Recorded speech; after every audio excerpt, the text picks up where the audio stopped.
Dahulu kala, di sebuah lembah di Sumatera Utara, hiduplah seorang pemuda bernama Toba. Setiap harinya ia bekerja di ladang sebagai seorang pemahat kayu. Ia sebenarnya seorang pemuda yang sangat giat bekerja, tapi sayangnya tahun ini hasil pemahat kayunya sangat sedikit, sehingga dia harus mencari penghasilan lain. Salah satunya adalah memancing di pinggir sungai dekat rumahnya untuk sekedar dimakan sendiri atau dijual ke pasar.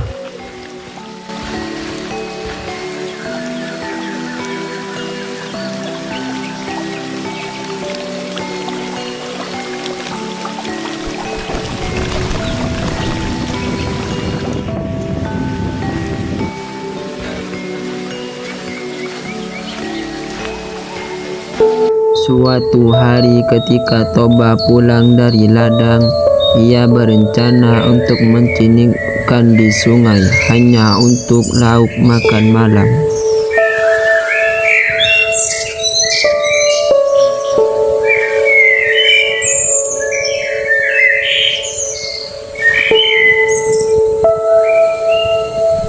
Cukup lama menunggu umpannya disembarikan, hampir membuat ia putus asa.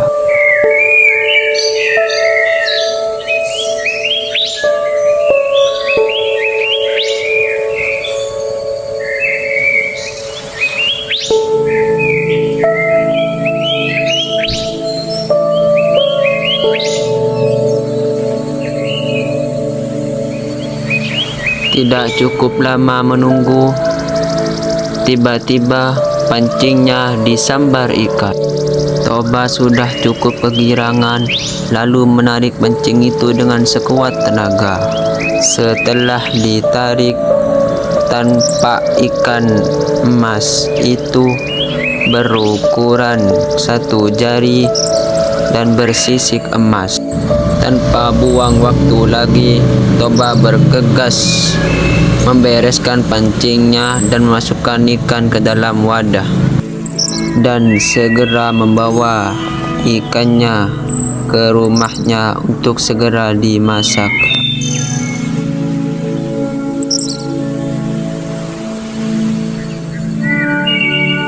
Saat Toba sampai di rumahnya, dia sedikit kecewa karena kayu bakarnya telah habis, dan ia terpaksa harus kembali ke ladang untuk mencari kayu bakar. Ikan itu pun dia letakkan ke dalam tempayan.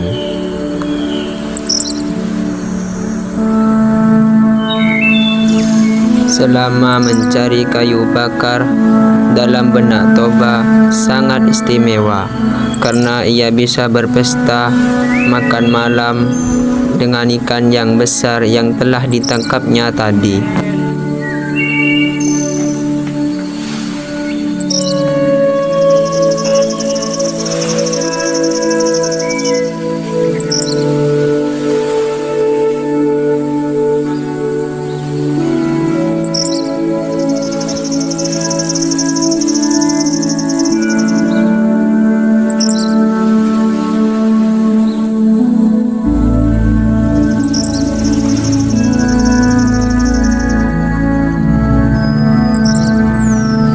Setelah cukup mencari kayu bakar, ia segera menyalakan api.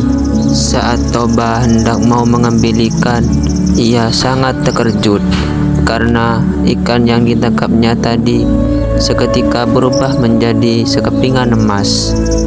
Toba sangat keheranan dan sangat kebingungan karena ikan yang telah ditangkapnya tadi telah lenyap.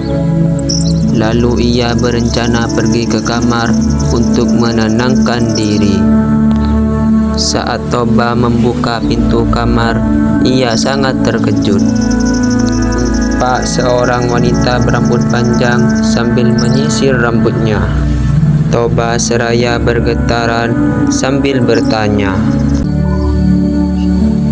"Siapakah engkau?" Lalu wanita itu memalingkan wajahnya sambil tersenyum.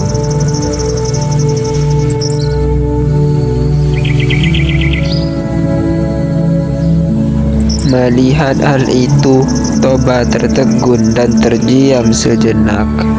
Wanita itu memiliki paras yang sangat luar biasa cantik. Toba belum pernah melihat wanita secantik itu. Siapakah gerangan wanita cantik ini? Apakah dia pencuri? Tapi tidak mungkin ada pencuri secantik ini. Gadis itu pun mendekatinya serta menyadarkan Toba dari lamunannya. Saya adalah jelmaan ikan yang kamu tangkap. Hah? Jelmaan ikan? Emas itu adalah sisa-sisa dari sisiku. Bagaimana bisa? Wanita cantik sepertimu bisa menjadi seekor ikan? Dulu aku adalah seorang putri. Berkat engkau, kutukan itu kini telah hilang.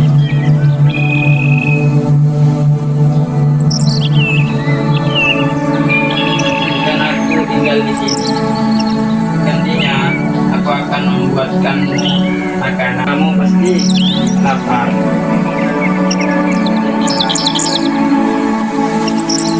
Toba yang masih bingung dengan semuanya hanya menurun ketika wanita itu mengajaknya ke dapur. Dengan sangat cepat makanan tersaji untuk mereka berdua. Toba pun sangat takjub melihat kelihayan wanita itu.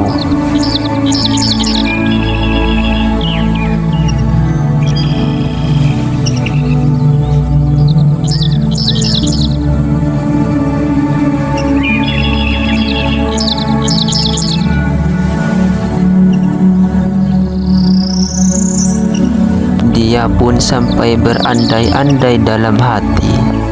Andaikan dia menjadi istriku, pasti akan indah hari-hari yang aku lalui. Dan ternyata perkataan Toba yang tadi diketahui oleh wanita itu. Dan wanita itu pun langsung berkata, "Aku mau menjadi istrimu." Serentak mendengar hal itu, Toba pun terkejut. Lalu wanita itu pun berkata, "Kau boleh menikahiku, tapi aku punya satu syarat yang tidak boleh engkau langgar." Mendengar perkataan wanita itu, Toba pun terkejut dan sekaligus senang. Lalu Toba berkata, "Katakan, apa syaratnya?" Wanita itu pun berkata, "Jangan pernah mengungkit atau memberitahu asal mulaku. Jika kau melanggar, akan ada hal buruk yang akan terjadi." Lalu Toba pun berkata, "Baiklah, itu hal yang sangat mudah bagiku. Demi mendapatkan istri yang secantik kamu dan sepandai kamu, apapun akan aku lakukan." Akhirnya mereka berdua pun menikah. Toba pun semakin giat bekerja untuk memenuhi kebutuhan keluarga kecilnya. Seiring berjalannya waktu, sang istri pun hamil. Toba pun tidak sabar menunggu kelahiran anaknya. Singkat cerita, sang istri pun melahirkan seorang putra, lalu diberi nama Samosir.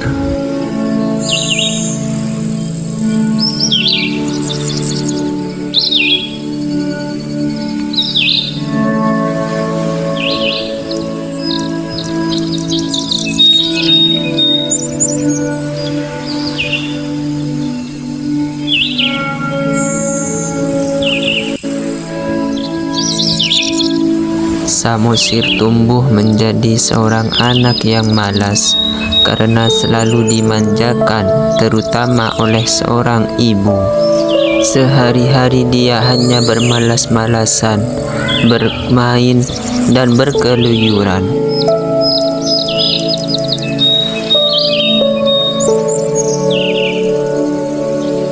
Toba terkadang merasa prihatin terhadap kelakuan sang anak.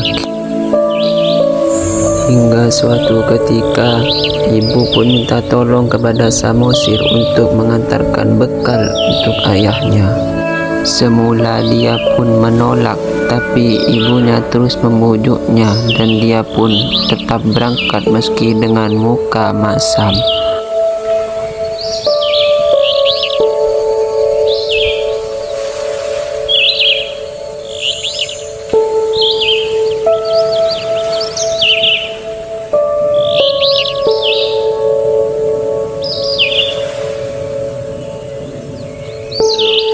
Di tengah perjalanan, ia memutuskan untuk bermain terlebih dahulu karena ia yakin ayahnya akan tetap menunggunya.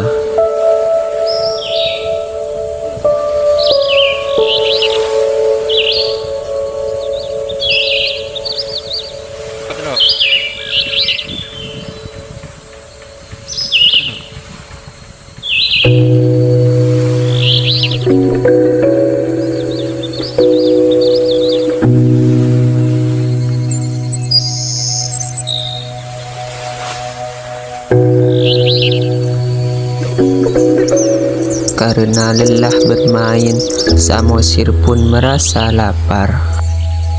Tanpa dipikir panjang, dimakanlah bekal itu dan ia sisakan sedikit untuk ayahnya.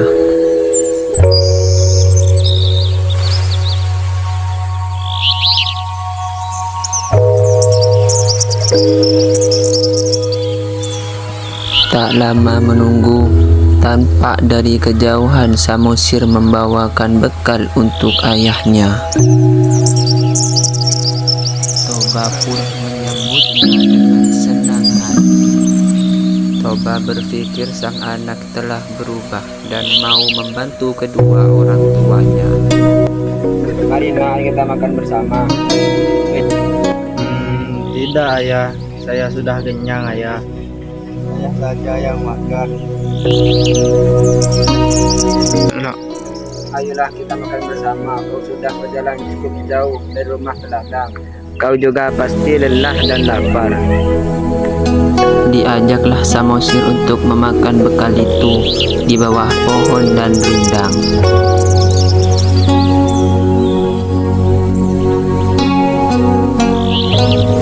Namun ketika Toba hendak membuka bekalnya, alangkah terkejutnya dia. Apa ini Samosir? Ini jalan tadi ya? Ya. Dia cuma tadi waktu di jalan. Itu aku sisakan sedikit untuk ayah. Setidaknya cukup kan? Mendengar jawaban Samosir membuat Toba sangat marah. Kelakuanmu di luar batas dan selalu menyusahkan orang tua. Kemari kau, dasar anak ikan. Kemarahan Toba sudah tak terbendung lagi. Tanpa ia sadari, ia sudah melanggar janji yang dibuatnya dulu. Sambil menangis, Samosir berlari pulang.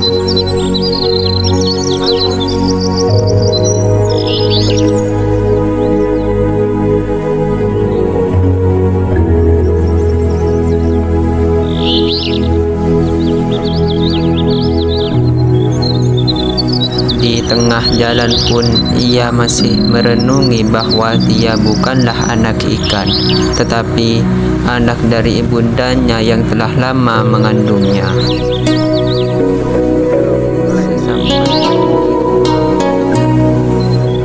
Samosir pun langsung mengadu kepada ibunya. Dengan terisak-isak dia bercerita bahwa sang ayah menyebutnya sebagai anak ikan dan pemalas menjadi beban orang tua. Ibu, aku bukan anak ikan, ibu. Ibu, aku bukan anak ikan, ibu. Ibu, aku. Mendengar hal itu, ibu Samosir pun terkejut dan merasa sedih. Ia tidak menyangka bahwa suaminya sudah melanggar janji yang ia buat dulu dan mengukit asal-usulnya. Nak, jangan dengerin, masukin ke hati ya nak. Bicaranya ayah. Oke, kamu tetap anak ibu. Ibu ingin berpesan, jadilah anak baik Samosir. Kamu berlari tempat ke atas bukit. Ibu Samosir pun berpesan kepada anaknya, "Jadilah anak baik, mandiri, sabar, dan selalu berbuat baik kepada orang lain." Lalu Ibu Samosir menyuruh Samosir untuk berlari ke atas bukit sebelum bencana besar datang. Lalu Samosir bergegas menuruti perintah ibunya. Seketika langit menjadi gelap.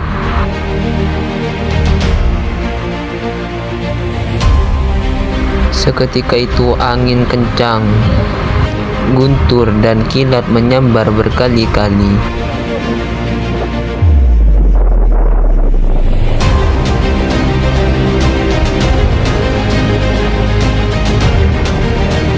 Lalu terjadilah petir yang sangat dahsyat.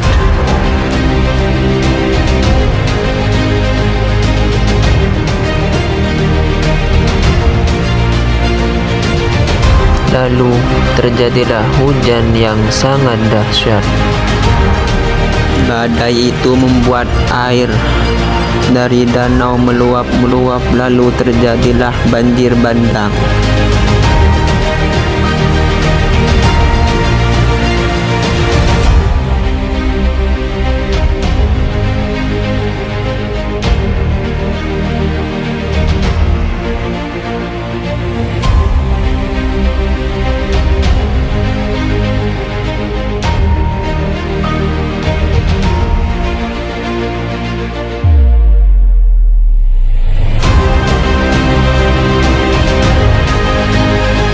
Lalu karena banjir, hujan, badai, dan petir itu membanjiri dan ladang Toba. Lalu ceritanya, istri Toba pun melompat ke dalam air bah, lalu kembali ke wujud aslinya, ikan. Lalu Toba yang bekerja di ladang pun terkejut. Tiba-tiba air besar pun datang menyambar dirinya. Toba tidak sempat menyelamatkan diri. Lalu Toba pun terhanyut ke dalam air bah. Lalu istri Toba pun menghampiri Toba yang sudah tenggelam dengan wujud ikan.